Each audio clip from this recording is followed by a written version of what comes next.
So while Sparta gained control of the Peloponnesus, the other major peninsula just to the north, or actually northeast if you want to look at the map, is something called the Attic Peninsula.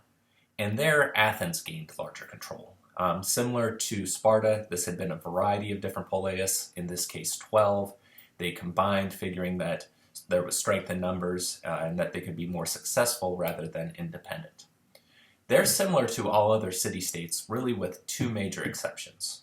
First, they're much larger geographically and in population. They get up to 250,000 people when most other poleis are a couple of thousands.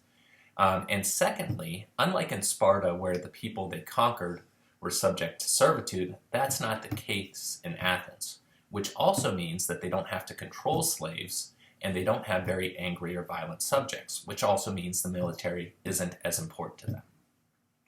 By the middle of the 6th century, or 500 BC, Athens has grown into a major city. There is a high standard of living, lots of leisure time. Commoners there are better informed than their ancestors. And qualifications for political office at this point are based on the amount of wealth you have. And because incomes are on the rise, lots of people are included in government.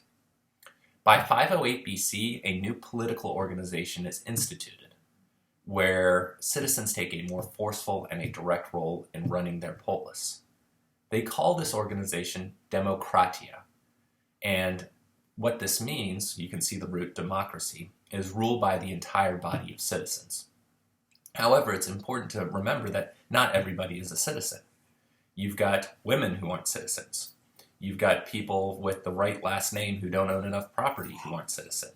You've got outsiders who live there who aren't citizens. You've got landless people who aren't citizens. So in reality, this is a very small fraction of the population. One thing that's developed is called the Council of 500, which plans the business of public assemblies.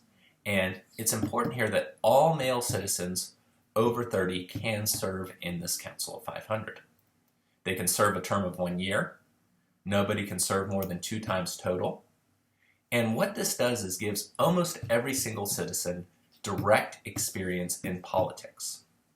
The idea behind this is that everybody is going to be invested in their political system, so they're going to try and do the best, and it's going to reflect the will of the people well.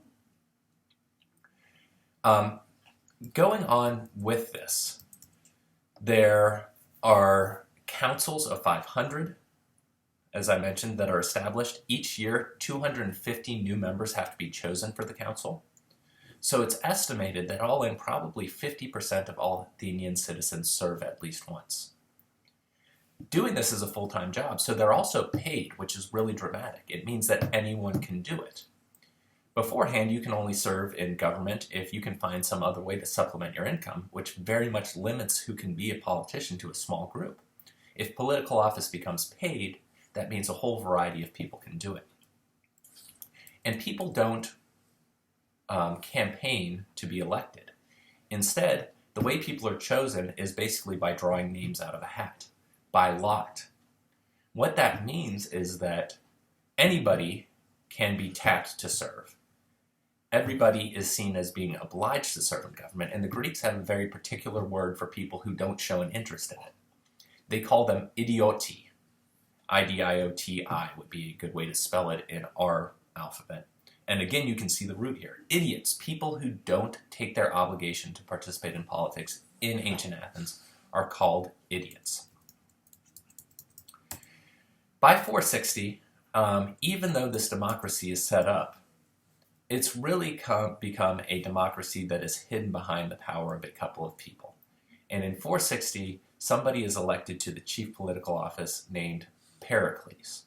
And Pericles really uses the power of people in law courts and power of the assembly to break up the Council of 500, and in many ways creates a government that looks like a democracy, but in fact, as Thucydides describes it, becomes the rule of the first Athenian. So it looks like a democracy on paper. In reality, it's really one person running the show.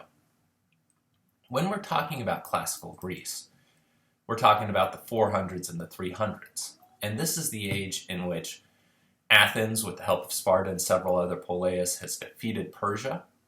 But after Persia's gone, it's also an age of relative peace, and especially for Athens, prosperity. It's an age of great historians. It's also an age of great thinkers. And importantly, it's also an age of great philosophers and great historians who write about what's going on. So let's explore kind of what happens after the Persian Wars next, and from there we'll explore some of the thinking about this.